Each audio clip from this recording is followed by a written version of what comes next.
Universidad IEXPRO. 14 años a la vanguardia. 14 años marcando el camino de la innovación educativa. Innovación educativa.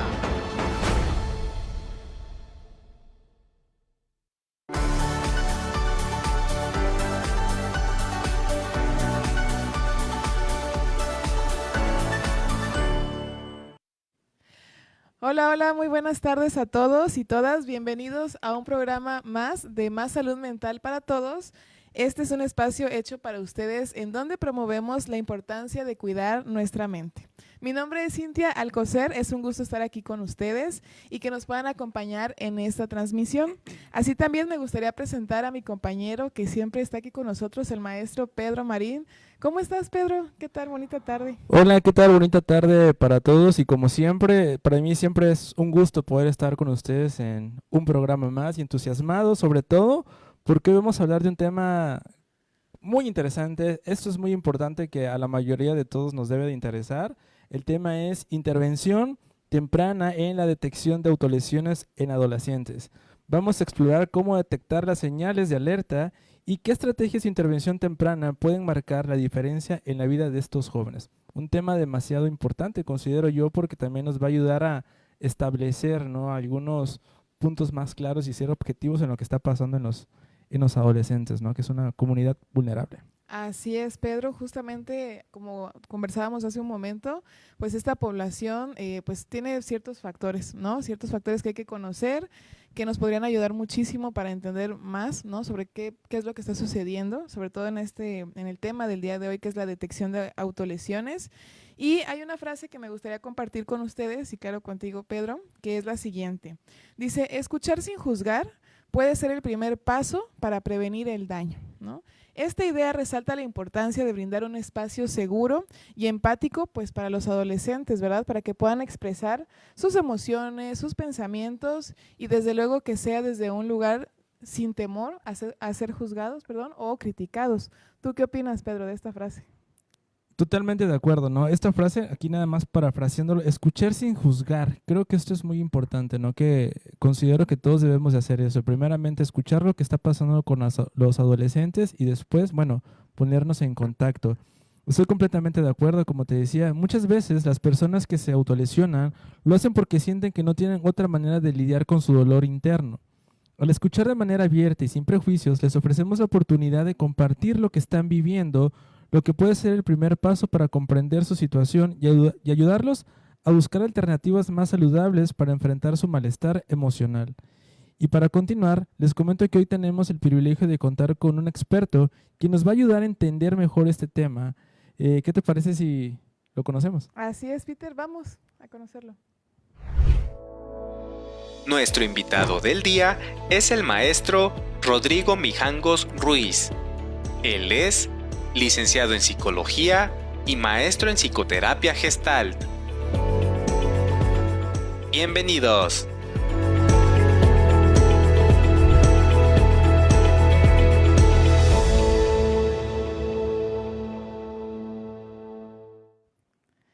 Pues ya está con nosotros nuestro invitado. Quiero presentarles al maestro Rodrigo Mijangos Ruiz. Bienvenido, maestro. ¿Cómo está el día de hoy? Muchísimas gracias por aceptar la invitación. Gracias a ustedes, pues me encuentro muy bien, feliz de compartir acá un espacio importante con ustedes, colegas, y también, por supuesto, con la audiencia, que sin duda es un tema de lo cual se puede sacar una información bastante nutritiva, no solamente para la intervención, sino para la prevención.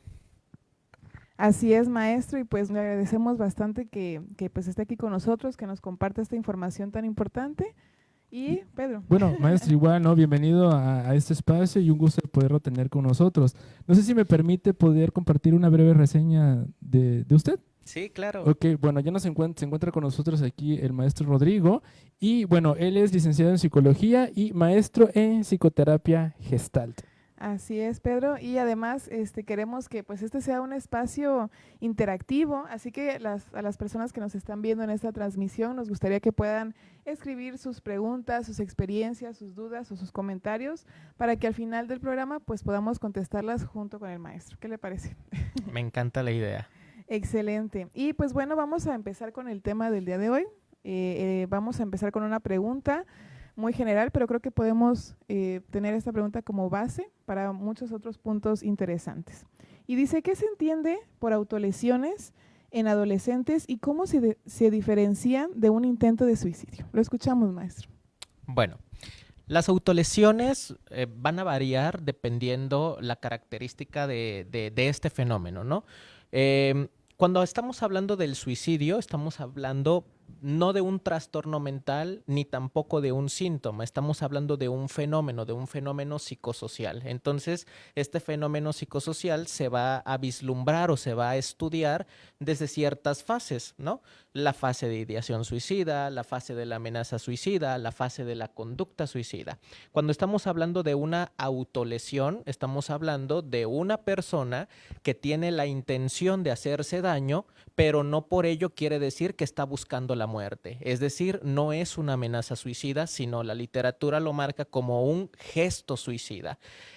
¿Cómo se puede interpretar esto? Bueno, el cuerpo habla y las emociones también hablan, ¿no? Entonces, en psicología clínica hay una premisa que a mí me encanta que dice, lo que no se dice con palabras, se dice con acciones. Y es ahí cuando el malestar se empieza a vislumbrar a través de una conducta desadaptativa, ¿no? Entonces, cuando un adolescente se corta o tiende a desencadenar conductas disruptivas o conductas de autolesiones, es porque está dando un mensaje, está transmitiendo un mensaje.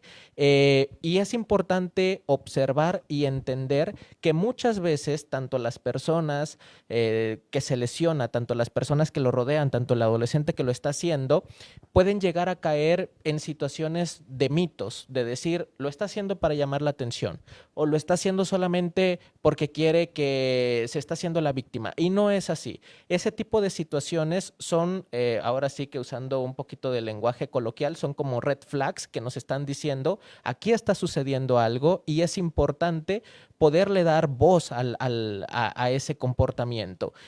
Porque creo que lo más rescatable de eso es, regresando a la premisa, si esa conducta pudiera hablar, ¿qué emoción transmitiría? ¿Qué es lo que nos estaría dando a decir?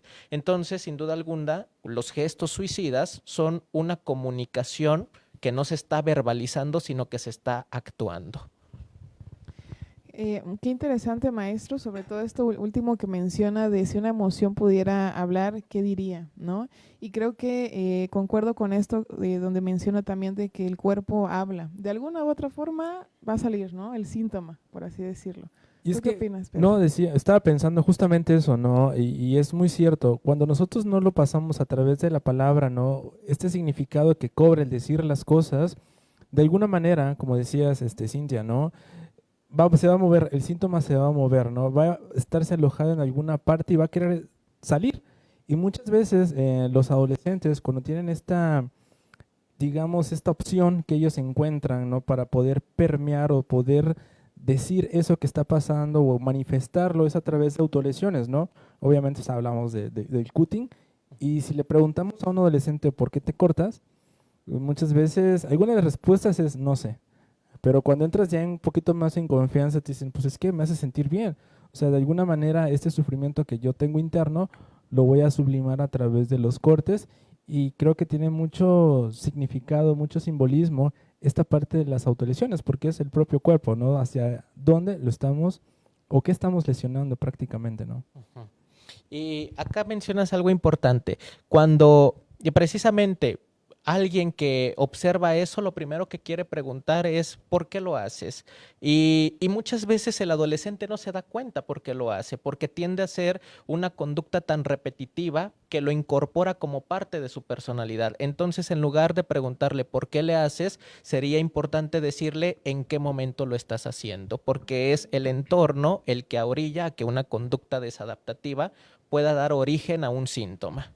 Claro, ¿no? Eso es importante porque cuando nosotros al cuestionarlos, creo que existe una forma de cómo cuestionar para obtener una respuesta más certera y que el adolescente, digo, hablando de esta comunidad, ¿no? Del adolescente tenga un poquito más de, ¿cómo llamarlo? De un proceso de razonamiento y pueda asociar el corte hacia la emoción, porque muchas veces comienzan a decir esto, es que me corto porque estoy triste, porque en casa, o sea, varios factores, ¿no? Que van influyendo ahí en la conducta y empiezan a generar esta autolesión, ¿no? En el cuerpo. Ok, bueno, justamente hablando de esto, es lo que me genera, ¿no? Y nos lleva a la siguiente pregunta. ¿Cuáles son las razones más comunes detrás de las autolesiones en esta etapa de desarrollo? Bueno, primero hay que entender que la adolescencia por sí mismo es una etapa crítica. ¿Por qué es una etapa crítica? Bueno, porque hay un desprendimiento de la infancia en donde el infante, que también es una etapa crítica porque sus necesidades necesitan ser cubiertas por un externo, por un tercero, llámese cuidador, papá, mamá, etcétera. Pasa a la adolescencia y en la adolescencia el individuo tiene que aprender a tener un autosoporte, es decir, tiene que pasar de la dependencia a la independencia. Y también hay que entender que la propia palabra, la propia etimología de la palabra adolescencia viene del latín que quiere decir adolecer, o sea, sufrir, ¿no?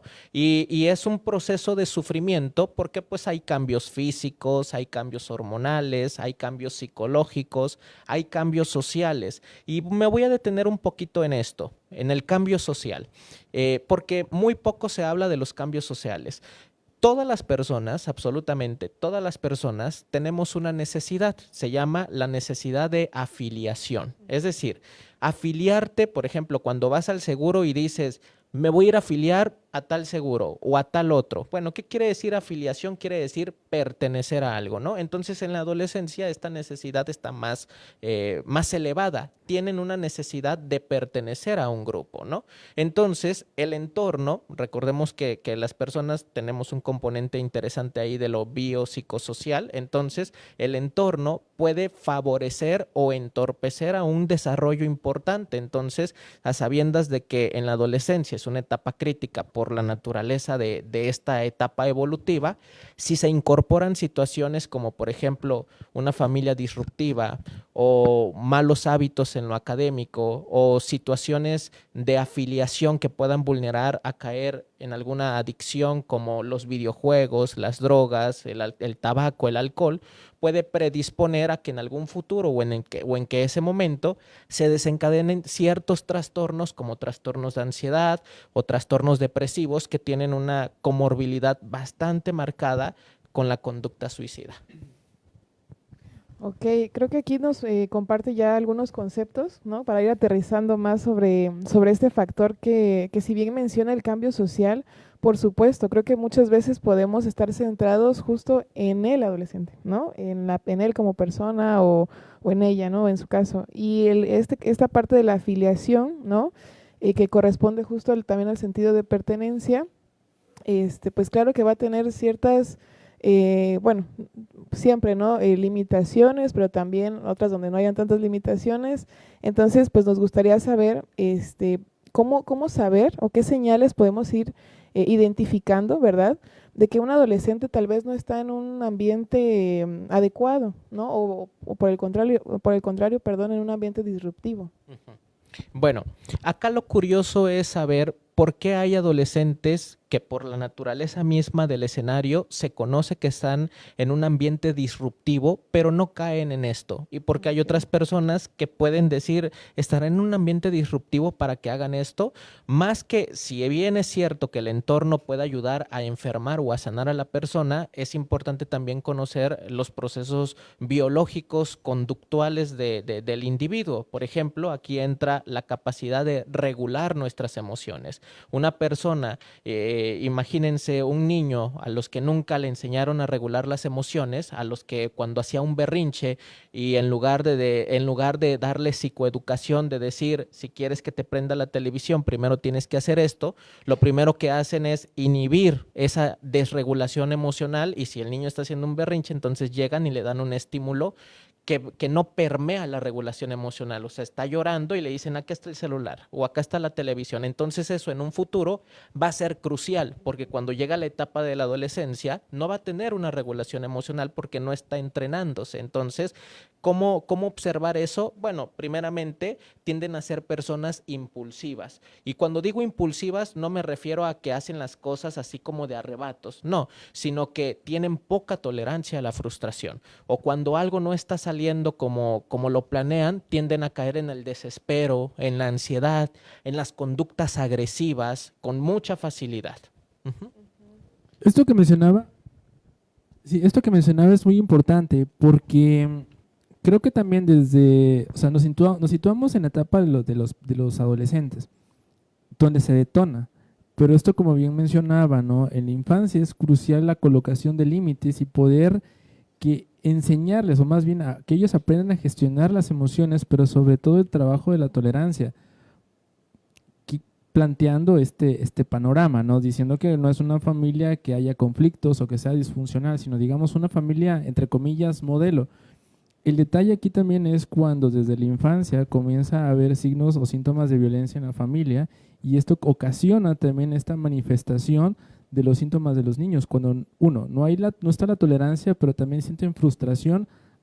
Después, ¿no? El detonante que podría ser, en este caso, se me ocurre, ¿no? La violencia o alguna situación cuando, por ejemplo, papás se están separando, eso también puede ocasionar este tipo de autolesiones que puede ir evolucionando, ¿no? Puede ir marchando, ¿no? A lo que me lleva a la siguiente pregunta. ¿Cómo puede un adulto, padres o en este caso también docentes, que es un punto importante, abordar la conversación inicial con un adolescente que muestra indicios de autolesión? Bueno, primero que nada, aquí hay que comprender que racionalizar las cosas puede ser interesante en ciertos momentos. Por ejemplo, cuando estamos hablando de ataques de pánico, sería interesante racionalizar el pensamiento automático, pero cuando estamos, hablando de una conducta, más que racionalizarla, ahí en lugar de enfocarnos en lo racional, hay que enfocarnos en lo emocional. Y es justo lo que estábamos charlando en un inicio de en qué momento lo haces, qué es lo que sucede para que te lleve a hacer eso. Entonces, eso, haz de cuenta que, no sé si conocen más o menos el mito del Minotauro, cuando se mete este personaje griego al laberinto y para que no se pierda, lleva una bola La de madeja de estambre, ¿no? para ir sabiendo el caminito. Entonces, cuando tú le preguntas al adolescente en qué momentos lo haces, es como que si recorriera el caminito de estambre y diga, inició allá. Es que cada vez que ocurre eso, yo hago esto. Y entonces esto se vuelve una conducta aprendida, un reforzador que se está repitiendo con el paso del tiempo porque es la forma.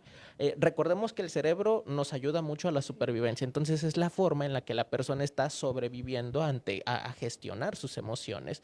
¿Qué es lo que puede hacer entonces el cuidador, el adulto o el maestro? Primero que nada, aprender a enseñar al alumno a gestionar las emociones para que la emoción no se convierta en una conducta, sino que se convierta en un diálogo asertivo. Se le denomina entrenamiento asertivo, que pueda de manera asertiva comunicar la emoción. Eso es una. Y lo otro, también hacer actividades recreativas. Las actividades recreativas, que como pueden ser practicar algún deporte, algún hobby, algo que sea gustoso para el adolescente, fomenta una bioquímica cerebral bastante interesante ahí entre la dopamina, la oxitocina, que inclusive está comprobado científicamente que el estado de ánimo tiene un cambio bastante positivo al momento en el ciclo del sueño, en el ciclo alimenticio, en la perspectiva, se le denomina juicio de la realidad, pero para que sea un poquito entendible quiere decir la perspectiva del futuro, ¿no? Es decir, tengo estos objetivos, me gustaría lograr esto o quiero echarle ganas para conseguir esto, entonces esas serían algunas alternativas. Ok, maestro, creo que aquí pues son varias alternativas justo para que el adolescente entiendo que pueda canalizar, ¿no? Esto que está sintiendo, esta parte de la emoción. Y me gustaría destacar ahorita que acaba de mencionar esta parte biológica, ¿no? que justo también están aprendiendo a regularse y que esta parte prefrontal pues también pues está en un estado de maduración, ¿no? Entonces, entendiendo esto, también me gustaría destacar lo que mencioné al principio, que una autolesión no es precisamente una intención suicida, ¿es correcto? Que es más bien un mensaje de que algo está pasando. Creo que desde acá también podemos partir para los papás o para los docentes o aquellas personas que estén, no sé, que tengan algún caso, ¿no? Cercano, podamos como primer punto identificar que no es justamente, ¿no? Que se quieran desvivir, ¿no? Sino que es un llamado de atención y que un primer paso también podría ser esto, o sea, la escucha, ¿no? Preguntarle qué está sucediendo, pero me gustó más su pregunta, ¿en qué momento, ¿no? ¿Qué es lo que está pasando alrededor que te lleva a ese pensamiento automático de me voy a lesionar? Sí, porque ahorita que comentábamos esto, me acordé de bueno, no digamos un caso, sino una situación que ocurrió en una escuela donde pues daba clases, ¿no? Contexto, pues había muchos indicios de cutting, adolescentes. Estamos hablando de niños, digo niños en este proceso de transición, pero eran adolescentes de 12, 13 añitos, primero, segundo de secundaria, y les llamaba mucho la atención a los docentes porque no sabían cómo qué actuar. Entonces, cuando llego me dice, el psicólogo, que él lo resuelva, ¿no? Entonces, así como que, bueno, no es tanto que resuelva, ¿no? Entonces, cuando me empiezan a dar eso, empiezo a checar así súper cortísimo, entonces me toca un niño que se lesionaba, ¿no? Y en lugar de acercarse, porque todos le preguntaban, deja de hacerlo, ¿por qué lo estás haciendo? ¿Qué te está pasando? ¿Qué hay en casa? Entonces dije, bueno, cada quien con su cada cual, ¿no? Entonces yo me acerco a él y le digo, bueno, ¿cómo estás? ¿No? ¿Qué pasó acá? Y justamente eso, ¿no? En lugar de preguntarle el por qué era, bueno, ¿a qué se debe que lo estés haciendo? Platícame, ¿qué estás sintiendo justamente cuando lo haces? No sintiera el corte, sino qué estás sintiendo cuando te estás lesionando, cuando te estás cortando, ¿no? Y fue como que se abre la caja de Pandora, ¿no? Y entonces es muy interesante escuchar porque cuando él comienza a expresar su sentir, obviamente hay un trasfondo y no solamente era porque creen que era como que violencia en casa, no, había un problema de salud en casa, sí. Su mamá estaba pasando por una situación de salud y el estrés y se lesionaba para poder, digamos, liberar esa angustia y ese dolor que tenía. Entonces hay que escuchar bien qué es lo que está sucediendo para poder hacer esto, no que generar prejuicios de valor. Acá lo que dice el colega es muy importante porque justamente cuando hablamos de regulación emocional, la regulación emocional se va a tener dos vertientes, ¿no? O sea, expresar las emociones, pero para expresarlas también necesitas identificarlas. Y las personas que tienen desregulación emocional, para que sea un poquito entendible, son o las personas que no saben cómo se sienten, es decir, que tienen incapacidad para conocer qué emoción están sintiendo, o por el contraste, sí saben lo que sienten, pero a mí me gusta decirles que tienen relaciones tóxicas con ciertas emociones. No me gusta sentirme enojado porque cada vez que estoy enojado hiero a los demás. No me gusta sentirme triste porque cada vez que estoy triste no me levanto de la cama. Entonces, cuando alguien se corta, también es interesante el preguntarle qué emoción tienes cuando haces eso. Porque es la forma en la que la emoción está expresando, como decía Pedro, un nombre, ¿no? Un comunicado. Entonces, ahí también entra la parte fenomenológica. ¿Qué relación tiene la conducta que estás haciendo con tu historia? Para que podamos darle un poquito ahí de forma. Excelente, maestro. Y bueno, ahora sí que llevando todo esto a la parte de intervención, ¿no? Ya nos comentaba algunas estrategias, ¿no? Para que los jóvenes puedan canalizar justo esto que menciona de la emoción. Ahora nos gustaría preguntarle, maestro, ¿cuál sería un tipo, ¿no? de modelo de intervención temprana, ya sea como padres, como docentes, como personas que estamos en interacción tal vez con adolescentes? ¿Qué podríamos hacer, ¿no? ¿Cómo podríamos establecer este modelo de intervención al detectar estas autolesiones? En el ámbito escolar, voy a hablar rápidamente de dos, ámbito escolar y ámbito familiar, que para mí son las vertientes más importantes, ¿no? Primeramente, en el ámbito escolar hay ciertos protocolos, porque como estamos hablando de instituciones, no se mueve como en el rubro privado, sino se mueven a través de protocolos. Entonces hay ciertos protocolos que nos ayudan a promover la salud mental referente a conductas suicidas, ¿no? Y dentro de una de esas promociones, a mí la que más me gusta es uno que se llama Guardianes. ¿Qué es lo que hacen los Guardianes? Bueno, lo que hace este protocolo de Guardianes es un experto en el tema de la conducta suicida capacita a personales administrativos y docentes de la universidad y estas personas que están capacitadas se encargan de promover, por ejemplo, a los alumnos, a todos les ponen una pulserita y en esa pulserita hay un número de algún especialista al que le pueden marcar si tienen una crisis. Acá el número nacional en México es la línea de la vida, ¿no? Entonces, por poner un ejemplo, se pone el número y si la persona, se le capacita a la persona, si empiezas a tener este tipo de pensamientos o si has tenido este tipo de pensamientos o si te has sentido de esta forma o si has presentado este tipo de conductas, es importante que acudas con un especialista y si en algún momento no puedes acudir con algún especialista, pues ahí está la pulserita para que en algún momento de crisis tengas a la mano el número y te puedas contactar, ¿no? Eso es uno, en el ámbito académico. Y en el ámbito familiar, pues lo importante es observar que la familia tenga el mismo objetivo, ¿no? El mismo objetivo de poder salir adelante de una situación así. Y para ello, lo importante que se debe de hacer es recrear un ambiente familiar en el que cada uno tenga un rol importante y que ese rol importante le dé un sentido al núcleo familiar. Por ejemplo, yo, Rodrigo, mi rol en la familia es tal. Y tal persona, su rol en la familia es tal. Es conocer el rol y ver cómo puedo explotar ese rol de tal forma que en lugar de generar un estancamiento, pueda generar algo hacia afuera, algo productivo hacia afuera. Entonces estábamos hablando de que es importante reconocer los roles que desempeña cada persona en el ámbito familiar, ¿no? El rol que desempeña papá, mamá y los hermanos, porque si lo hablamos en conjunto es un sistema y cada miembro de la familia va a tener un rol importante.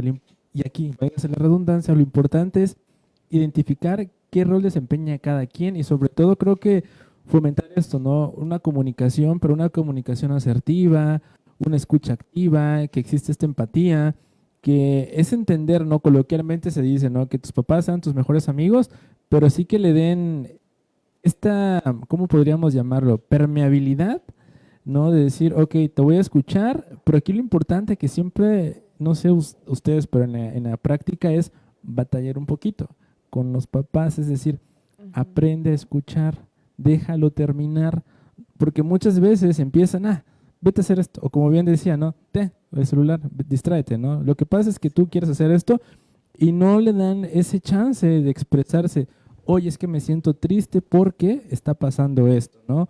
O me lastimo, pero no es porque yo me quiera suicidar, es porque está pasando esto, pero como la misma familia se cierra a la escucha, entonces el adolescente actúa de una manera, ¿no? Y empieza a lesionarse.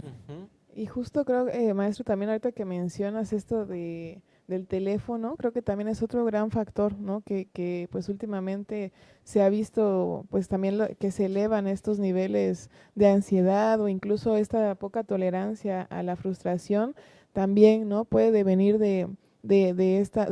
ahora sí que de la parte sociocultural que estamos viviendo actualmente.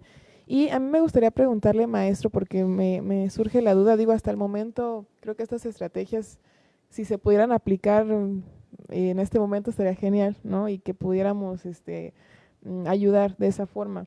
Pero ¿qué pasa, maestro, o hasta dónde podría llegar tal vez en la parte educativa un docente, un psicólogo, un director, no sé, un personaje, ¿no? de la escuela, hasta dónde podría llegar su apoyo en un caso en donde justo los papás pues están cerrados, ¿no? Ante esta situación o piensan que el problema no es él o la adolescente y que piensan que el problema está allá afuera, ¿no?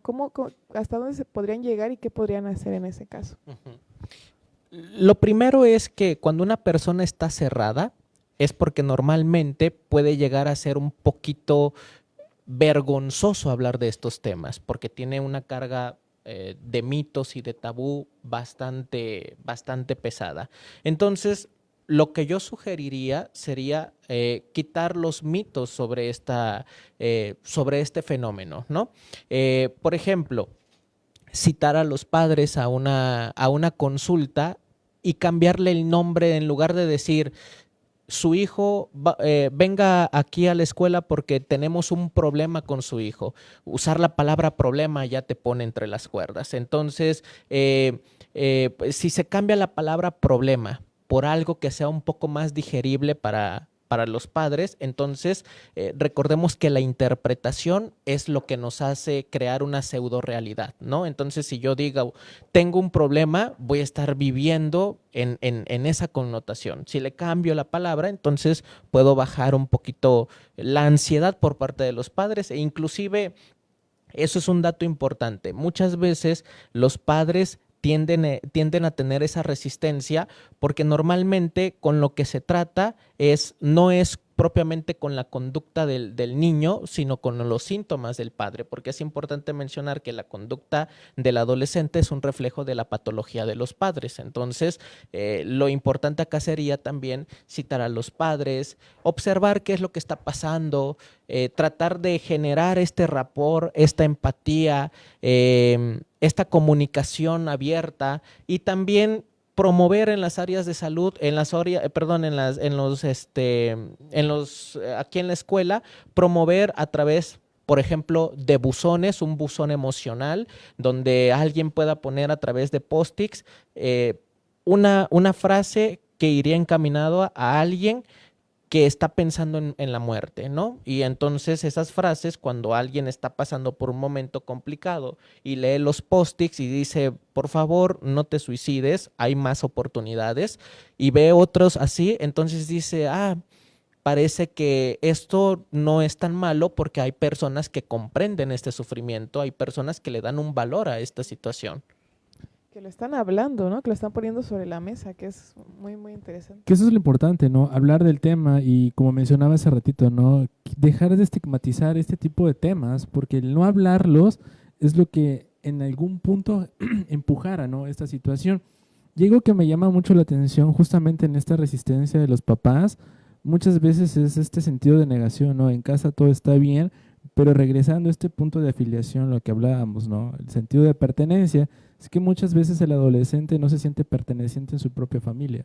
Y esa desconexión desde un punto de vista simbólico genera un corte simbólico y un corte en carne, ¿no? En lo real de lo que está sucediendo. Pero eso es muy difícil que el papá de primera instancia lo acepte, ¿no? Porque aunque hayan conflictos, aunque hayan problemas, a veces lo banalizan, ¿no? Y dicen, no, esto no pasa nada. O sea, mi hijo entiende la situación y el contexto en casa. Y la pregunta en realidad sería, si lo entendiera, no estaría pasando esta situación. Si hablaran de ese tema y se dieran a la tarea de escucharlo, creo que se podría solucionar muchas cosas, ¿no? Y ahorrarse demasiado sufrimiento, pero no la familia, sino el adolescente. Así es, pues bueno, hasta aquí pues creo que llevamos muy buena información, muy buen contenido. Muchísimas gracias, maestros. Y pues, ¿qué les parece si vamos a la sección de Pregúntale al especialista? ¿Les parece bien? Va, claro, Bueno, claro. ¿Vamos?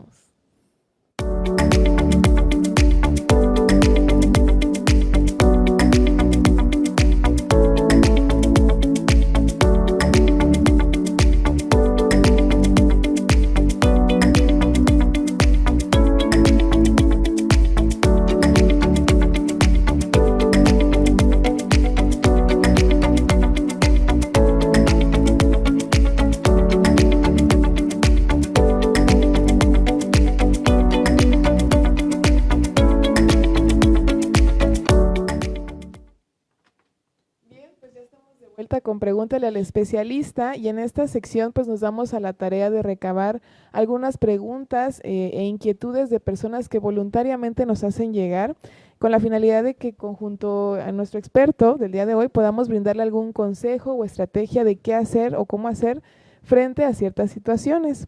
Y pues maestro, nos hicieron llegar algunas preguntas que me gustaría leerle a continuación y dice así: ¿qué hacer si uno como docente detecta que los alumnos o alumnas se están haciendo daño y que los papás no hacen nada. El alumno presenta constantes cortadas en los brazos y las piernas y al preguntarle dice que lo hace sentir bien por los problemas que tiene, se lo hace porque así se puede calmar. Volvemos a lo mismo, desregulación emocional. Lo que hay que aprender a hacer es regular las emociones.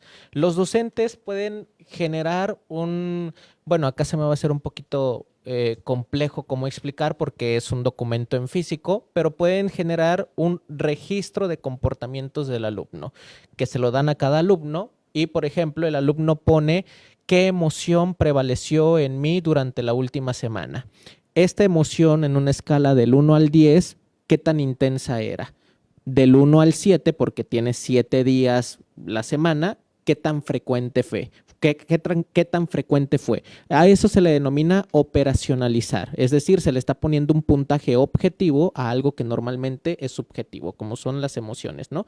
Y entonces, normalmente lo que se hace, como el nombre se dice, un registro, entonces se hace esa emoción, ¿qué ocurrió antes de que te sintieras así? Entonces ahí estamos viendo qué fue lo que le antecedió, cuál fue el estímulo que le antecedió a esta emoción. Y después vamos a ver qué ocurrió después, cuando estabas bajo esa emoción, ¿qué ocurrió? ¿Qué hiciste? Ah, no, que me corté. Entonces observamos que cada vez, por ejemplo, cada vez que el adolescente observa que papá y mamá se gritan, el adolescente se siente enojado y cada vez que está enojado se corta. Entonces, si ya tenemos ahí un análisis de la conducta, lo que hacemos es modificarla a través de regulación emocional. Si cada vez que estás enojado te cortas, vamos a trabajar para que la emoción del enojo se pueda expresar a través de palabras, de un lenguaje en lugar de un comportamiento. Ok, muy interesante, maestro, sobre todo este registro. Creo que serviría como una gran herramienta justo para ir detectando, ¿no? Esto, de en qué emoción que estaba pasando cuando pasó la autolesión. Sí, porque así también el adolescente identifica estos puntos. Ándale, eso es lo más importante, que el adolescente lo puede identificar porque muchas veces no se da cuenta. Muchas veces son conductas que quedan aisladas y que, como en algún momento se mencionó, el propio adolescente lo incorpora como parte de su personalidad. Sí, y cuando se toma este registro nada más como para aterrizarlo, el adolescente se empieza a dar cuenta de lo que está sucediendo. Pareciera algo muy sencillo, diríamos, ¿cómo no vas a pensar de manera muy banal así? Te cortas por esto, pero una cosa es quien lo ve afuera y otra cosa es quien lo está viviendo. Y cuando empieza a tomar este registro, empieza a hacer conciencia o autoconciencia de lo que está pasando y esto le ayuda a identificarlo y al ponerle un nombre existe y al existir se puede trabajar. A lo que lleva la siguiente pregunta que nos hacen, ¿no? ¿Cuál es el motivo o pensamiento que tiene para realizar dicha acción? Tengo en el aula de clases a una alumna adolescente que practica el cutting. Refiere que ambos padres le mencionan que no es una hija deseada, papá es alcohólico y mamá no se encuentra en casa. Bueno, creo que dentro de la misma pregunta creo que podemos encontrar un poquito de la respuesta. Hay mucha crueldad en ese argumento.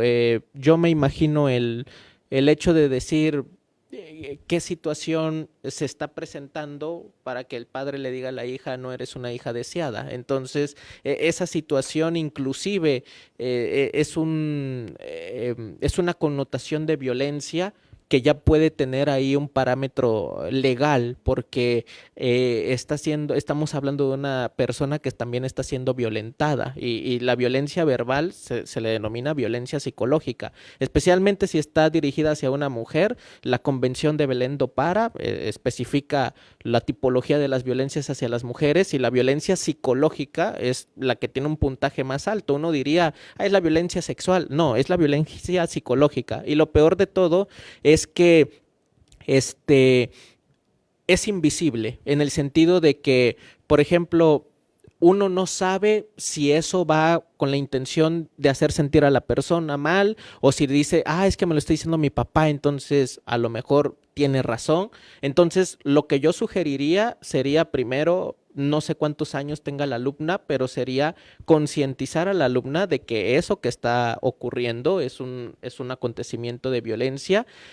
Ojalá y sea mayor de edad la alumna, porque si es de mayor de edad, pues se puede canalizar a un proceso psicológico en donde se le asesora inclusive los parámetros legales que se pueden atribuir ahí, y si es menor de edad, pues hay que buscar a un tutor que podamos, del cual podamos tener apoyo, pero esa pregunta está bastante, vulnera el entorno de la persona con bastante notoriedad. Sí, porque, o sea, igual la estaba leyendo, ¿no? Y me daba mucho que pensar, ¿no? Es decir, el contexto familiar es lo que muchas veces impulsa, digamos, en este caso, de lo más ligerito sería el cutting, ¿no? Pero cuando esto llega a generar un impacto a nivel, lo vamos a poner estratosférico, inclusive puede incitar, ¿no?, a pensamientos o ideaciones suicidas en adolescente, porque dicen, bueno, no tengo un sentido de pertenencia, no soy una hija deseada, pues hay violencia, mi mamá es ausente, porque tampoco nos especifican cómo es la relación con la mamá, ¿no? Pero pues bueno, pues nos basemos a lo que nos dice acá, y eso puede generar demasiados introyectos que pueden ocasionar diferentes situaciones ahí con esta chica.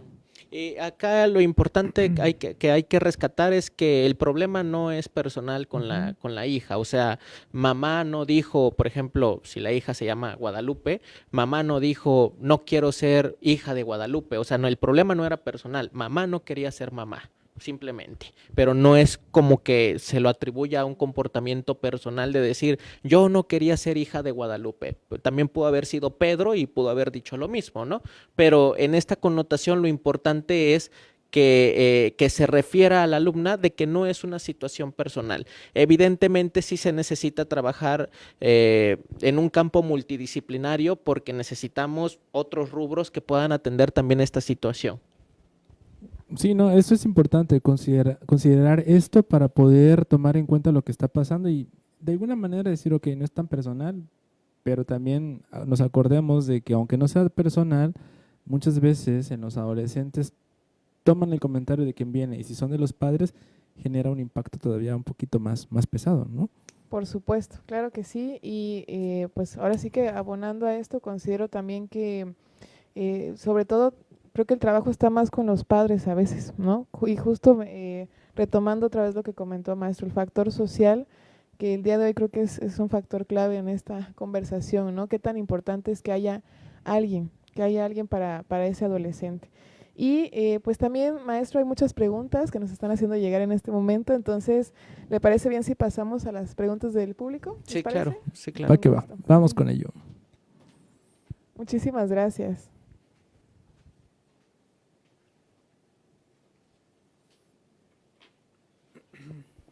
Ok, vamos con la primera.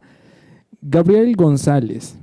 Maestro Mijanjos, saludos de tu compañero de la prepa. ¿Cómo lidiar con un adolescente que cree que un padre no lo quiere solo por corregirlo? Bueno, las correcciones muchas veces pueden, digamos, tener un estereotipo bastante marcado ahorita en la sociedad, ya que inclusive las correcciones que son coercitivas, ¿qué quiere decir coercitiva? Que se usa la fuerza física, pueden llegar a tener una connotación ahí un tanto de violencia. Entonces, recordemos que en la terapia conductual nos dicen que para enseñar una nueva conducta no se necesita usar el castigo, sino se necesita usar el reforzador. ¿Por qué no se utiliza el castigo? Porque cuando empleas el castigo, o sea, una corrección que puede ser así como, por ejemplo, un manotazo o un jalón de orejas, el día de mañana el adolescente, en lugar de acordarse de, ¿por qué me jalaron la oreja?, solamente se va a acordar, me dolió. Pero no me acuerdo ni qué hice, solamente me acuerdo que papá o que mamá me metió un manotazo. ¿Y qué hiciste? No sé, solamente me acuerdo que lo hice, porque se recuerda más el evento traumático que el aprendizaje en sí. Entonces, ahí yo sugeriría evitar correcciones que tengan que ver una fuerza coercitiva y sobre todo emplear un diálogo asertivo. Por ejemplo, un diálogo asertivo sería primeramente explicar qué es la conducta no deseada, explicarle al niño cuál es la conducta no deseada, para que después, con base a esa conducta que no está siendo deseada, se le diga cuál sí es la conducta deseada. Por ejemplo, no está bien que veas televisión antes de hacer la tarea. si tú haces la tarea, puedes ver televisión después. Es decir, se le explica cuál es la conducta no deseada y después se le explica qué es lo que tiene que hacer. Creo que esa es una muy buena estrategia y a veces yo igual les he comentado a los papás, no tanto en niños como en adolescentes, o sea, digo, ok, regáñalo, pero no solamente lo regañes, sino explícale el contexto del por qué lo estás regañando y pareciera mentira, ¿no? Porque luego a veces nos contestan los papás, no sé si les ha tocado, pero dicen, es que en mis tiempos a mí ni me preguntaban, ¿sabes? ¿No? Digo, ok, somos seres humanos, entendemos también por esa parte, ¿no? Pero en este caso somos seres racionales. Pero si a un niño y a un adolescente les explicas qué onda con el contexto, qué es lo que está pasando y por qué es el regaño o el castigo en este punto, entienden. O sea, no sé por qué a veces creen los papás que los adolescentes o que los niños no entienden, pero sí entienden. Hay que hablarles bien. O sea, ellos entienden, les decimos y les explicamos qué es lo que está pasando, contextualizamos y ellos entienden esta parte, ¿no? Y a veces ni siquiera es necesario usar la violencia, ¿no?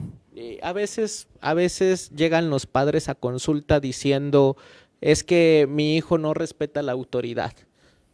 A lo mejor porque a ellos no los ve como autoridad, pero cuando ve a otra persona que sí puede llegar a ser autoridad para él, sí lo va a respetar. Entonces el problema a lo mejor ahí es que no se le están poniendo límites adecuadamente, Sí. que se les da una indicación de decir no lo hagas, pero esa indicación de no lo hagas solamente queda ahí en el aire y pues la conducta se sigue repitiendo. O lo muy común que suele pasar, ¿no? Que uno de los padres no secunda al otro. El doble Entonces el vínculo. doble vínculo o el doble mensaje genera de, ok, no lo hagas, pero ahorita que se vaya, ¿no? Y entonces, digamos, los niños entienden también esa parte, de decir, ya le caí, o sea, me dices que no, pero ahorita que se vaya lo hago. Exactamente. Ok, muchísimas gracias, maestro. Tenemos otra pregunta que nos hace llegar Rebe HR y nos dice, buenas tardes, ¿qué pasa si una persona que se autolesiona no quiere pedir ayuda? ¿Es necesario que la persona que se autolesiona y tenga más problemas mentales deba estar en un psiquiatra? Bueno, a lo mejor no quiere pedir ayuda porque se les está exigiendo la intervención. Muchas veces ese es un detalle bastante pesadito. Una persona ve que se cortan y rápido lo quieren mandar así como vas a ir con el psiquiatra o vas a ir con el psicólogo. Entonces es normal que alguien sienta eso, principalmente si tienes un vínculo afectivo con la persona, porque caes en ansiedad. O sea, imagínate ver a un ser querido que se está cortando, caes en ansiedad y lo primero que dices es se necesita atender. Pero aquí hay que poner algo muy claro. Muchas veces esas situaciones ocurren porque no se les está escuchando a la persona. Cuando se le escucha a la persona, normalmente volvamos un poquito atrás de si esa conducta pudiera hablar, pudiera expresar, pudiera tener una voz, ¿qué sería lo que estuviera diciendo? O ¿cuál es la intención que tienes de cortarte? ¿Cuál es el objetivo? ¿Qué buscas conseguir? Eso es importante. Ahí sí entraría la importancia de racionalizar un poquito la conducta. Es decir, ¿qué objetivo lleva estar haciendo eso que de los cortes, ¿no? Ahora, si no quiere pedir ayuda, probablemente, y espero no sonar un poquito así como invasivo, pero probablemente no quiera recibir ayuda de esa persona. Pero hay de otras personas, principalmente si estamos en una etapa de la adolescencia, que la adolescencia es la incomprensión, es que no me comprendes, pero hay otro rubro de personas que sí van a hacer que esa persona se sienta comprendida. Y no necesariamente dicen esa connotación de es que no me comprendes porque verdaderamente no se sientan comprendidos. No, hay que traducir un poquito el lenguaje del adolescente. En lugar de decir que no me comprendes, probablemente lo que quiere decir es que se siente juzgado, que cada vez que vaya a hablar lo van a regañar o lo van a reprender o lo van a hacer ver como que si fuera el problema. Y eso también es una connotación grave, que una persona cuando se está cortando, inclusive la propia palabra puede decir es que tiene un problema. Entonces hay que quitarles esos estigmas. Necesita ayuda y necesita acompañamiento y se pueden tratar, esas conductas son inmediatas que se deberían de tratar, pero no por ello hay que hacerle sentir a la persona que tiene un problema. Claro, porque creo que en esto que menciona podemos caer fácilmente en la etiqueta, ¿no? Ahí va el que se corta, ahí va la que siempre está triste, ahí va la que, ¿no? La que, no sé, la que quiere atención, o sea, como todos estos, que incluso ni siquiera lo pueden decir afuera, incluso el mismo adolescente se lo coloca, ¿no? Porque se va a poner etiqueta solito, ¿no? O la gente, o se la cree también, la etiqueta, se la cree. Y eso es algo que, o sea, considero que no se debe de hacer, ¿no? En lugar de decir tiene un problema, bueno, está pasando por alguna situación, hay algo que está sucediendo ahí, pero pues, digamos, ¿no? Estas palabritas. Y Lisheidis Sosa Maldonado nos pregunta, ¿qué estrategias puedo hacer para gestionar esas emociones? Bueno, 3 preguntitas, a ver si le agregamos una cuarta. Recordemos que la inteligencia emocional se caracteriza por la expresión de las emociones, pero también por la identificación de las emociones. Entonces, las preguntas son, primero, imagina que pasa una situación. Voy a poner las preguntas y después pongo un ejercicio, ¿no? Las preguntas son, pasa una situación, la que tú quieras, pero te pone entre las cuerdas porque está retando tu capacidad de resolver ese escenario, ¿no? Entonces, te sientes abrumada. Abrumada es un concepto, no es una emoción. Entonces, te sientes abrumada y dices, ahí va la primera pregunta, ¿qué estoy sintiendo de manera física? O sea, mi cuerpo, ¿qué está sintiendo? Me están sudando las manos, me está doliendo la cabeza, los pies me están temblando, parece que esto es miedo, me siento temerosa. Bueno, entonces la primera pregunta es corporalmente, ¿qué estoy sintiendo, no? Bueno, la segunda pregunta es, ¿qué estímulo interno o externo está haciendo que mi cuerpo actúe de esta forma? Estímulo interno es, por ejemplo, un pensamiento, un recuerdo, una alteración de nuestro organismo. Por ejemplo, me duele la espalda o me duele el estómago y eso es lo que hace que yo me sienta temeroso, ¿no? Y estímulo externo, bueno, una persona, un escenario, una situación, ¿no? Y lo último, esta pregunta devuelve la responsabilidad a la persona. ¿Qué puedo hacer en este momento para sentirme mejor? ¿No? ¿Qué puedo hacer en este momento para recuperar el control? Esas son preguntas que nos ayudan a gestionar las emociones. Ahora, un ejercicio de regulación emocional puede ser el siguiente. Misma situación, imagina que pasa un escenario que te pone entre las cuerdas y te sientes abrumada. Bueno, dentro de esa situación vas a hacer 2 circulitos mentales y en un circulito vas a poner las cosas que no puedes controlar de esa situación y en el otro circulito vas a poner las cosas que sí puedes controlar de esa situación. Lo que hace que te sientas abrumada es que la atención está en lo que no puedes controlar y eso es normal, no te preocupes, es normal. ¿Por qué es normal? Porque como el umbral, el estímulo es demasiado alto, es normal que el cerebro discrimine en los demás estímulos y se enfoque en eso que está siendo muy fuerte. Pero si tú le enseñas al cerebro a decir, a ver, espérate, también tenemos estas situaciones que te devuelven el control, entonces ese umbral va bajando y se va aumentando este.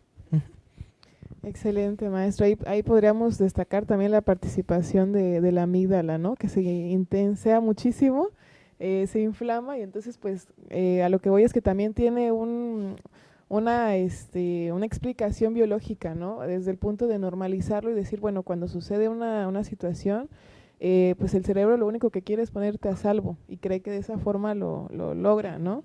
Pero justo esta estrategia que menciona de focalizar la atención creo que es muy valioso y de hecho por ahí creo que también va se me viene a la mente este enfoque de aceptación, ¿no? Y compromiso que habla justo de esto, ¿no? Hacia dónde se desvía nuestra atención. Tenemos otra pregunta, maestro, que nos hace llegar Angie Quiroz. Ángel Quiroz, que dice, ¿qué acciones puedo realizar cuando un alumno manifiesta un ataque de pánico? Bueno, un poquito de contexto. Una cosa es el temor y otra cosa es el pánico. El temor es una situación que ahorita en este momento está ocurriendo que me hace tener miedo. Por ejemplo, está temblando Y eso me hace entrar en temor, me hace entrar en miedo, ¿no? Pero porque algo está ocurriendo en este momento, ese es el temor, ¿no? El pánico, por el contraste, es la creencia de que algo malo va a suceder. Es decir, no está pasando nada malo, pero algo dentro de mí dice que eso va a suceder. Lo primero que hay que entender es que esa preocupación es automática, es decir, es un pensamiento automático.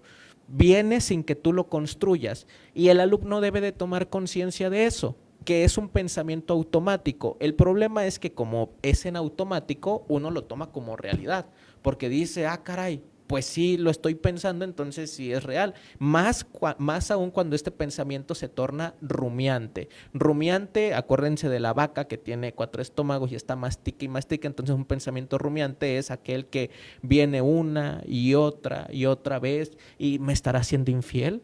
No. ¿Y si sí? ¿Y por qué no me contesta? Y entonces ahí viene el ataque de pánico, ¿no? Pero es un pensamiento automático, no lo estás construyendo. Entonces, ¿qué es lo que se puede hacer? Bueno, primero, maestro, espero haber sido un poquito claro. Entonces trate de identificar si el alumno tiene temor o tiene un ataque de pánico. Si tiene un ataque de pánico, hay que someter a comprobación ese pensamiento de decir, a ver, si yo pienso, mismo ejemplo, si yo pienso que me está siendo infiel, ¿qué bases tengo para saber si eso está siendo real? ¿Cómo me va a ser infiel si ahorita está trabajando? Si su celular lo deja en el locker, por eso no me contesta. Ah, ya le estoy dando una objetividad a ese pensamiento y va bajando, ¿no? Entonces, pues ahí van unas estrategias. Es a grosso modo, claro que ojalá fuera así de fácil, ¿no? pero es un poquito ahí para encaminarnos. Así es, maestro. Justo a ese punto iba, ¿no? A las evidencias. ¿Qué evidencias tengo a favor y qué evidencias tengo en contra? Que es una técnica que sirve muchísimo para disminuir la angustia, sobre todo en casos de ataque de pánico, ¿no? Y sobre todo creo que también algo que podríamos agregar ahí es esta parte del estar presentes, ¿no? Regresar al aquí y a la hora. Desde luego que con la respiración, ¿no? Hay muchas técnicas en YouTube, podemos encontrar varias. Sin embargo, una respiración profunda también puede servir como una herramienta para estos casos. Sí, no, eso es importante, ¿no? Que identifique, que interiorice lo que está pasando y justamente lo que mencionabas, ¿no? ¿En dónde te encuentras? Justamente esta primicia, ¿no? El aquí y el ahora, buscar esa zona segura para él, que muchas veces no es un lugar, sino a veces también se puede crear, pues aquí, ¿no? La zona segura, y eso puede disminuir este tipo de situaciones. Azalía Rojas Treviño pregunta, ¿cómo puede ayudar la familia a los adolescentes que se autolesionan aunado al acompañamiento psicológico? Me gustó mucho la frase con la que iniciaron. No estoy así como para parafrasearla porque no me acuerdo del todo, pero es una frase así que dice escuchar sin juzgar, ¿no? Entonces, justamente eso. Suena fácil, escuchar sin juzgar. No es tan fácil. Y no es que no sea tan fácil porque juzguen. No es tan fácil porque al ser la familia, cuando una persona de la familia te dice algo, es imposible no sentir algo. Pero voy a poner este ejemplo. Una vez una paciente me dijo que cuando su hija se iba a ir a Guadalajara y estaban en el aeropuerto, ella no quería mostrarse vulnerable ni derramar lágrimas porque temía que al hacerlo su hija se sintiera triste de decir, voy a dejar a mi mamá triste. Entonces se aguantó las ganas de llorar. Y cuando su hija viajó, la paciente me dijo que luego su hija le reclamó a ella y le dijo, es que me sentí mal porque creo que no te voy a extrañar, creo que no me vas a extrañar porque no mostraste esa afectividad. ¿Cuál es la enseñanza de esto? Bueno, escuchar sin juzgar también va para los dos lados, porque es importante también que el receptor también en algún momento tenga que devolver un mensaje. Entonces, la comunicación asertiva puede ser el primer puente que genere un vínculo de ayuda mutua, o sea, yo te escucho, luego tú me escuchas, luego yo te vuelvo a escuchar, y eso genera que se haga una red en la cual se puedan sostener todos los miembros de la familia.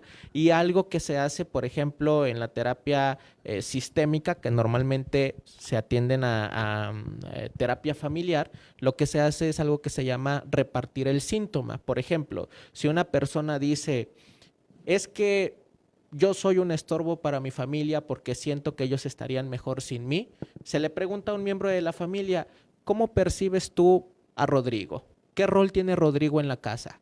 Ah, es que Rodrigo es el que hace esto, o su rol es esto, o cuando Rodrigo está nos hace reír con sus bromas, con su carácter, Entonces la persona dice, entonces no soy un estorbo, ellos me ven, a eso se le denomina repartir el síntoma. Esta perspectiva que yo tengo, cuando se le pasa a otro miembro de la familia y el otro miembro de la familia tiene una visión diferente, lo que se hace es una telaraña, o sea, el síntoma se va repartiendo y al final deja de ser un síntoma y empieza a ser un aprendizaje.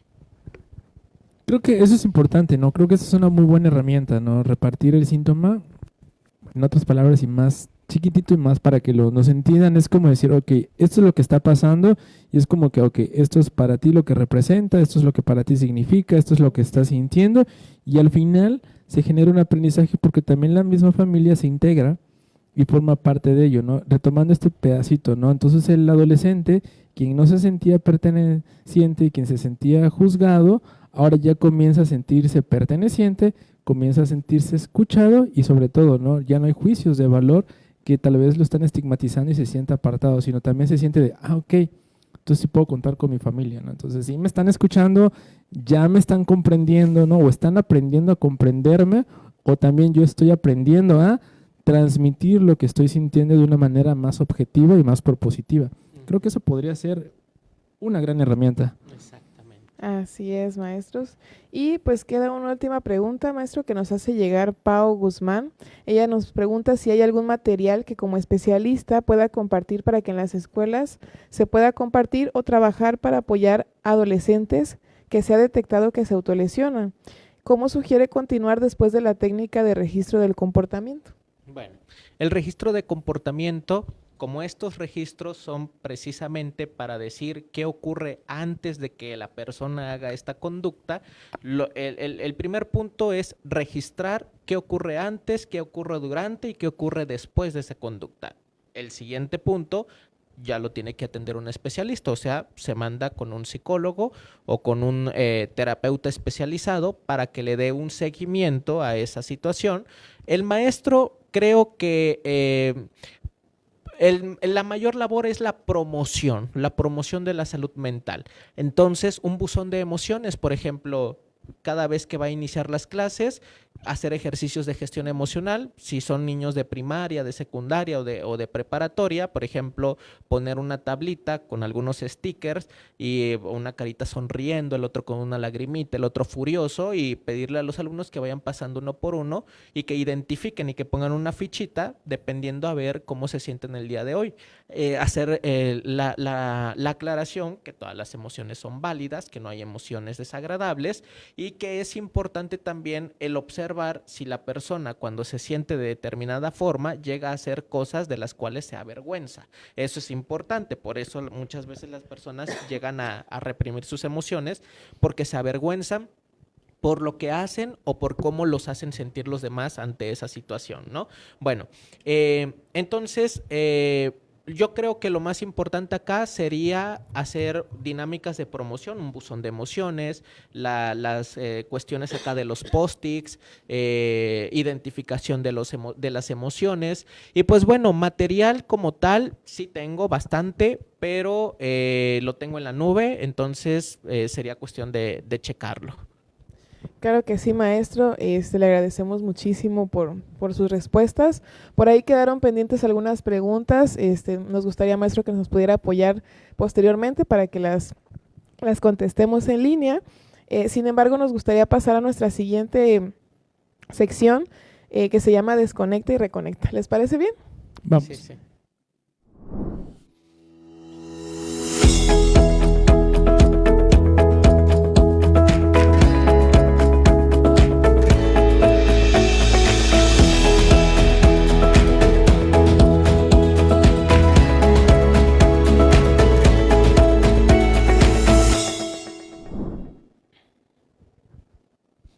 Bueno, y estamos de regreso en esta sección. Esta sección literalmente es para ustedes. Es un momento dentro del programa donde nos regalaremos unos minutos para desconectarnos de las preocupaciones y del ruido del día a día, y para poder reconectar con nosotros mismos en el presente. Haremos breves ejercicios diseñados para despejar la mente, relajarnos y renovar nuestras energías. Así es, Pedro. Y pues el día de hoy tenemos un brevísimo ejercicio para ustedes. Aquí que nos acompaña el maestro también lo vamos a realizar, ¿verdad? Y justo quiero invitarlos a que podamos realizar este ejercicio que es enfocado a la empatía y conciencia sobre este tema que hemos abordado. Y les voy a pedir que ahí donde estén puedan cerrar sus ojos, ¿verdad? En la medida que sea posible, y que piensen en un adolescente que sea importante para ustedes. Podría ser a lo mejor un hijo, un sobrino, un estudiante o cualquier joven cercano a ustedes. Ahora me gustaría que imaginen que esta persona comienza a mostrar algunos cambios como tristeza, aislamiento e incluso señales físicas de autolesión. Vamos a respirar profundo y vamos a hacer esta pregunta. ¿Cómo puedo estar presente para esta persona? ¿Qué palabras de apoyo podría decirle para mostrarle que no está solo o sola? Nos gustaría muchísimo que pudieran, pues ahora que abran sus ojitos, ¿verdad? Y si quieren pueden compartirnos en el chat de esta transmisión qué frase les gustaría decirle. ¿Cómo podrían ustedes transmitir esta comprensión y apoyo? Por ejemplo, algo que se me ocurre sería decirle, te he notado diferente, ¿no? Últimamente, y quiero que sepas que estoy aquí para ti. Eso podría ser una opción. Maestro, ¿a usted qué se le ocurre? Bueno, a mí se me ocurre decirle, sé que no todos los momentos han sido agradables y aún así estás de pie y me siento orgulloso de ti. Qué bonito, maestro. ¿A usted, maestro? Considero que podría ser esta.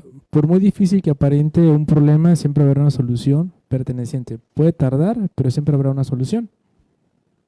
También se me viene a la mente esta frase de todo pasa, ¿no? A veces algo tan concreto puede ser de bastante ayuda, el hecho de decir, tranquilo, tranquila, ¿no? Todo esto va a pasar, puede ser reconfortante. También se me ocurre una. Creo que esta ayuda mucho. El de no estás solo. Pues a mí me gustan mucho estas dinámicas porque cuando expresas algo que lleva bastante empatía, realmente haces cambiar el estado emocional de las personas. A mí me gustaría decirle, por ejemplo, la valentía también se expresa o también se manifiesta expresando nuestras emociones. Qué poderoso y qué valiosa frase, maestro. Me gusta mucho. Excelente, pues por aquí nos comparten algunas otras frases, ¿verdad? Como puede ser, lo que sientes importa, no estás exagerando, ¿no? Creo que eso también aporta muchísimo. Estoy aquí para ti, no tienes que enfrentar esto solo. Muchísimas gracias por hacernos llegar sus frases, por compartir ahora sí que lo que ustedes consideran en este momento que puede generar y transmitir este apoyo, esta comprensión. Y pues muy bien, les agradecemos mucho por estar en esta sección y pues también uno de los objetivos que buscamos con este programa es dejar recomendaciones sobre el tema que abordamos. Y así que, pues ya que para muchos tal vez sea la primera vez que lo escuchan y tal vez para otros no, entonces maestro nos gustaría que pudiera comentarnos algunas recomendaciones para el público que nos ve esta tarde. Bueno, primeras recomendaciones es en el ámbito familiar, siempre introduzcan actividades recreativas que fomenten, pues lo que es una familia, porque se ha perdido demasiado eso, entonces en el ámbito familiar fomentar ese tipo de actividades recreativas. En la escuela, pues igual observar que el alumno se sienta cómodo, como ustedes ya lo saben, es una segunda casa para el alumno y sobre todo igual no tener miedo acerca de este tipo de situaciones porque algunas personas se abruman cuando sienten o cuando perciben este tipo de connotaciones de conducta suicida. Realmente la literatura marca que cuando una persona verbaliza el comportamiento suicida, baja la probabilidad de que cometa un acto. Entonces, darle valor a la palabra igual. Esas son algunas recomendaciones muy generales, pero que pueden ayudar. Gracias, maestro. Creo que Eso es importante, ¿no? Darle el poder de la palabra, escuchar atentamente lo que nos quiere decir, evitar, ¿no? Esta parte de juzgar antes de saber exactamente el contexto que se está presentando ahí. Y bueno, gracias de todos modos. Estoy seguro de que estas recomendaciones serán de gran ayuda para nuestra audiencia. Para finalizar, me gustaría pedirle que dijera algunas palabras para despedir nuestra emisión del día de hoy. Bueno, pues primero que nada, muchas gracias por dedicar tiempo a este conversatorio, porque sin duda alguna estas personas que se quedan y que preguntan y que espero se hayan podido llevar un poquito de conocimiento, van a hacer un cambio significativo a donde quiera que vayan, a donde quiera que pisen. Van a decir, yo escuché esto, o yo aprendí aquello, o ahora entiendo esto, y pues pequeños cambios hacen grandes diferencias. Gracias, maestro. Muchísimas gracias, gracias por aceptar la invitación. Siempre es un gusto, maestro, que nos acompañe. Y pues nos gustaría hacer la entrega de un reconocimiento, si nos permite. Gracias. Ok, la Universidad Gexpro otorga el presente reconocimiento al maestro Rodrigo Mijangos Ruiz por su destacada y valiosa participación en el programa de Más Salud Mental para Todos, con el tema Intervención temprana en la detección de autolesiones en adolescentes, realizado en las instalaciones de la Universidad Gexpro en Tuxtla Gutiérrez, Chiapas, el día 3 de marzo del 2025. Le hacemos entrega, maestro. Y pues agradecemos nuevamente por esta información tan valiosa, por haber compartido en esta tarde, pues justo un mensaje para todas las personas que nos vieron, para papás, para docentes, para psicólogos, para cualquier persona que esté interesada en este tema. Muchísimas gracias. Y pues también les damos las gracias a ustedes por seguir esta transmisión. Ha llegado el momento de despedirnos y pues en nombre de la Universidad Gexpro les agradecemos y les recordamos que también si quieren saber más sobre estos temas, pues pueden seguirnos en nuestras redes sociales, en Facebook y en TikTok, donde publicamos pues diversas publicaciones, ¿verdad?, de psicopatología, recomendaciones, sabías que, y muchísimas más contenido de suficiente valor. Maestro, ¿algunas palabras para despedirse? Como siempre, es un gusto poder llevar este poquito de información que es valiosa información, de hecho, para las personas que nos están viendo, que nos están escuchando. Sobre todo recordar que espacios como este nos ayudan a esclarecer ciertas dudas y sobre todo pues agradecerle al maestro por su compañía el día de hoy, aportarnos un poquito de este conocimiento que tiene. Así es, y pues esperamos que nos puedan acompañar en nuestra próxima emisión de Más Salud Mental el día martes 18 de marzo a las 5 de la tarde, en donde abordaremos el tema Salud Mental en personas con síndrome de Down y comorbilidades. Va a estar muy interesante, así que los invitamos a visualizarnos pues en esa fecha. Sin más, deseo que pasen una feliz tarde. Muchísimas gracias. Hasta luego. Hasta luego. Universidad Gexpro. 14 años a la vanguardia. 14 años marcando el camino de la innovación educativa. Innovación educativa.